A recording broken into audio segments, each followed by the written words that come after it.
Hey everyone, it's Naomi Wolf. It's Naomi Wolf here at Daily Clout, and today we're talking about the budget bill. So many people feel that knowing what's really in the budget bill is not for them because the process is made so opaque and so hard to follow that even journalists don't really feel empowered to know the latest version of the bill, what's really in it. Even journalists that I know don't feel confident explaining it to you. Well, our mission here at Daily Clout is to take away the opacity and difficulty of understanding legislation that affects you, and so that you can drive your own priorities.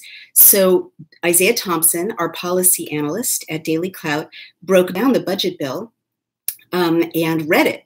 And so I'm going to read to you what he discovered. So now I'm going to click over and read it to you. So it's called Budget for a Brighter American Future, and the bill number is FY 2019. And well, it's not exactly a bill. On the week of June 18th, the House Budget Committee released its version of the fiscal year 2019 budget proposal. So it's a budget proposal for next year. It's how your tax dollars are going to be spent according to what this committee responsible for spending your tax dollars recommends and manages to make happen. So the name they decided to call it is the Budget for a Brighter American Future. That's one of those kind of meaningless names, which doesn't really tell you what's in it. So Isaiah found that this version is undergoing many days of, quote, markups in which committee members advance changes or recommend changes to this original document. And we are going to put the bill cam of the actual budget proposal on dailyclout.io, and we'll actually embed it here on YouTube. So at the end of this stage, finds Isaiah, the bill will be sent to the floor of the House for passage. And that's, of course, how our democracy works, is people then vote on it. So the overview, what's really in it, have a seat, because this will blow your mind. There's $302 billion in cuts in mandatory spending via the reconciliation process. And what is reconciliation? Well, you might ask. Isaiah explains that it's an expedited process in which spending bills can pass the Senate with a simple majority, with 51 votes. So that's, right there, you should sit up and pay attention, because that means that it's set up to go through without the standard voting process, but with a simple majority, with only 51 votes. So, it's not the usual process. It's not the usual mobilization of support. It also calls for $8.1 trillion in deficit reduction and a balanced budget in 9 years. Well, hope you're sitting down. This budget calls for $7.1 trillion increase in defense spending. Did you read about that? Did anyone consult you about that? We are not partisan. We care about citizens being informed. You may think that right now in 2018, going into 2019, the United States requires, with all its other priorities, let me just say this again. It's not a million. It's not a billion. It's $7.1 trillion increase in defense spending. We're not at war. We don't have any superpowers who are, threatening to take us out. The Cold War is over. I'm going to say that again, $7.1 trillion increase in defense spending. People don't have health care. People don't have education. Small businesses are under attack. Farmers are suffering. There's high unemployment. People are working 3 jobs, and minimum wage doesn't cover their bills. This is not a partisan issue. Maybe you think that's a really good use of your money. Maybe you don't. But I'm just telling you once again, that's $7.1 trillion increasing in defense spending. And what's interesting to me as someone who cares about democracy is that nobody I've seen has gone out to their constituents, who's advancing this budget and said, I really want to boost this budget by $7.1 trillion for defense. Is that okay with you? It's kind of been, slipped in or hidden.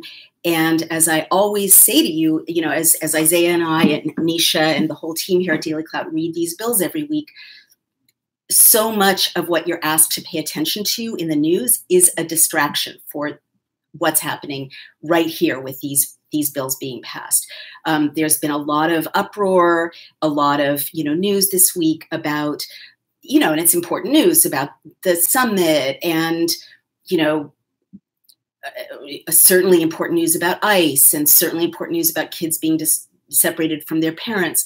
All of those are in the headlines, but there hasn't been gigantic front page news that in an expedited process with a narrow majority of only 51 senators, $7.1 trillion of your taxpayer money not just is being renewed, but it's an increase, all right? Increase. That's more than the defense industry gets already. And this also, this budget continues the Bipartisan Budget Act of 2018, exceeding the spending cap set in place by the Budget Control Act by $226 billion, all right? So this is a conservative administration. Conservatives are supposed to be about cutting government spending, no socialism, no welfare. This, very quietly raises by $226 billion the amount of money that they get to spend and still say that they're complying with the the Bipartisan Budget Act of 2018, which puts a cap on spending. Very sneaky. Again, whether you support it or don't, it's funny accounting. It definitely lets people say, oh yeah, we're fiscal conservatives, but oh, we just wrote checks to, our friends because these industries have lobbyists that are powerful in Washington, with either party for $226 billion of your tax money. And finally, it'll, quote, strengthen Supplemental Nutrition Assistance Program, SNAP, and temporary assistance for needy families, TANF work requirements. So that's interesting. So it means that these low-income families who are getting some benefits need to work in order to get their benefits. And to give you a little more information, Isaiah broke it out. SNAP, the Supplemental Nutrition Assistance Program, provides low-income families with money for food. And it makes up about 2.11% of the federal budget. But the Center on Budget and Policy Priorities notes that this increase was a result of the recession and that, in fact, SNAP doesn't contribute to long-term budgetary stresses. In fact, it's estimated that SNAP generates $1.80 of economic activity for every dollar spent.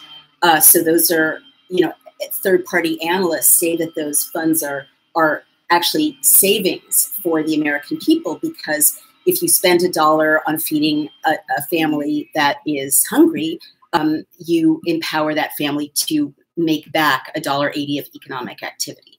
So TANF, the Temporary Assistance for Needy Families, is a program designed to help needy families achieve self-sufficiency. So this bill will allow the federal government to penalize states that are lax in enforcing or limiting work requirements. So again, really interesting. No real news headlines about this. This budget gives $8.1 trillion $7.1 trillion increase in defense spending. It lets the conservative administration spend $226 billion more without, exceeding the cap of the balanced budget. But it decides the thing we need to do is penalize states who are not working hard enough to make sure that those needy families that are getting a little bit of food assistance and a little bit of assistance with their other needs when they cannot pay their bills, or they, are about to lose their homes, or they're in fact homeless.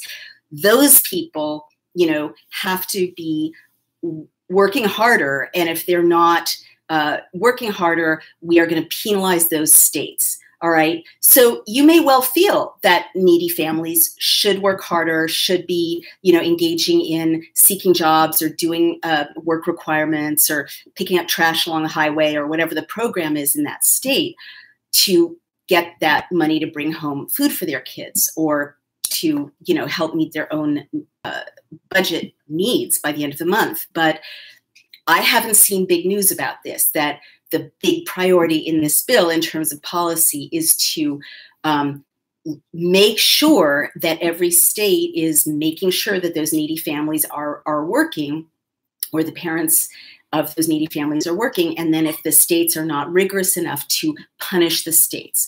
All right, so that's what you need to know at a time when more Americans than ever are working 2 jobs, working 3 jobs. So many studies show that people who get assistance, like food assistance, are actually working 2 or 3 jobs at a time when there are so few jobs that provide benefits that, pay more than minimum wage. So healthcare reform, there's going to be $2 trillion in cuts to healthcare in this budget. The budget assumes that the Affordable Care Act, otherwise known as Obamacare, will be repealed, or is repealed. Listen carefully. It implements a work requirement for Medicaid. So if you are on Medicaid right now, or if you have an elderly parent on Medicaid, or a child is getting care on Medicaid, and Medicaid is available to the lowest income people in our society, you will not get that benefit unless you comply with whatever the work requirement is that they're going to come up with to be the condition you need to fulfill before you get Medicaid. It's a little bit, I don't know how they're going to implement that, because a lot of people who get Medicaid because they're disabled, or because they're elderly, or because they've got children with, serious conditions that require extra care from the parents. So a work requirement taking a parent away from that child with special needs, or that elderly parent, might be really hard to implement. But that's what's around the bend with this budget bill. And finally, it instructs Congress to pass reforms from the American Health Care Act, H.R. 1628. This means cutting the Medicaid expansion of the ACA, Affordable Care Act, right? So not expanding Medicaid, eliminating, quote, essential health benefits, including pre-existing conditions. So you should know that. If you're supporting, this administration, by all means, we're nonpartisan, but you should know that their bill tells Congress to cut pre-existing conditions from being covered. This bill advocates for allowing states to receive block grants, leaving it up to states to define healthcare plans. So this proposal that instead of there being Medicaid that covers things like pre-existing conditions, that the states can decide, this goes back to the proposed healthcare bill Republicans tried to pass last fall and failed to pass when people found out that, wow, it doesn't cover pre-existing conditions. It doesn't cover cancer. It doesn't cover diabetes. It doesn't cover maternity care. It doesn't cover addiction support for getting off of addiction. So people didn't like that bill when they found out what was in it. And Daily Clout was instrumental in reading that bill and letting people know what was in it. So this budget bill basically sneaks in those changes to Medicaid through the back door without any news coverage, really. And then it predicts $700 billion in savings from, quote, improper payments. So the Office of the CBO, which is a budget checking office in the government, estimates that the return on investment in collecting, quote, improper payments is $1.5 to 1, and says that this house figure is inflated. So as I understand it, this bill predicts that, oh, it's okay to have, all these giant checks for defense because we're going to save $700 billion in, quote, improper payments, presumably from Medicaid. and an independent agency that assesses budget proposals says that's not a good figure, that House figure is inflated, that you're not going to earn back that much money from it. And then it assumes Dodd-Frank is repealed and replaced by the GOP H.R. 10 Choice Act. It's very interesting. They're planning to make sure that Dodd-Frank, which regulates banking, is repealed. And then they're going to make it a violation to receive both Social Security and unemployment insurance. Wow, this is really, people could say this is a war on the poor. I know so many people who receive Social Security and unemployment insurance because they're unemployed and they qualify for Social Security. So those payments, which barely make, keep people from destitution, are going to be illegal now. And this budget bill instructs Congress to increase the cost of student loans and make cuts to grants. Wow. I'm not surprised that there's been so little news about what's in this budget proposal. I'm not surprised that these talking points haven't gone out to Fox News or to CNN, because I don't know how popular these would be. They're basically cutting the very last benefits that let lower income people and working poor people and even lower middle class people see a doctor or get care for their kids with special needs or disabilities. And they're cutting food, unless you work in some unspecified way, and they're cutting states' abilities to help their own low-income people. They're federalizing the way states are supposed to help low-income people in that state, which, a lot of people might feel, well, Washington doesn't know what's best for Oregon or what's best for Alabama necessarily about how to take care of the poor people here in Oregon or Alabama with state programs. And certainly, one of the most crippling expenses that every class of people in America has these days, from working class to middle class to upper middle class, is the cost of college, which goes up and up and up. And so student loans are the number one, debt of young people, and a huge reason that young people are struggling to get ahead in this economy. And so a budget that says, we're going to make those student loans even more expensive, make college even harder to attain for people who are not very, very wealthy and children of people who are not very, very wealthy. And we're going to cut Pell grants, which do make college affordable for low-income people. I don't know how popular those would be, for people across the political spectrum, because most Americans, whether they're conservative or progressive or independent or somewhere in that spectrum, wherever they are, most of us can't afford $60,000 a year to send our kids to college by writing a check. And most of us worry about our kids being crippled by student debt. And most of us think it is a good idea. Pell grants are popular, to make college affordable for low-income people, because you then have, that person generating higher tax revenues back to Washington by, being well employed when they graduate. So that's the budget bill. That's, this is the bill. It's called Budget for a Brighter American Future. You can decide if what I've told you about makes the future brighter or not. You can decide if this budget reflects your values, whether you're a Democrat or a Republican.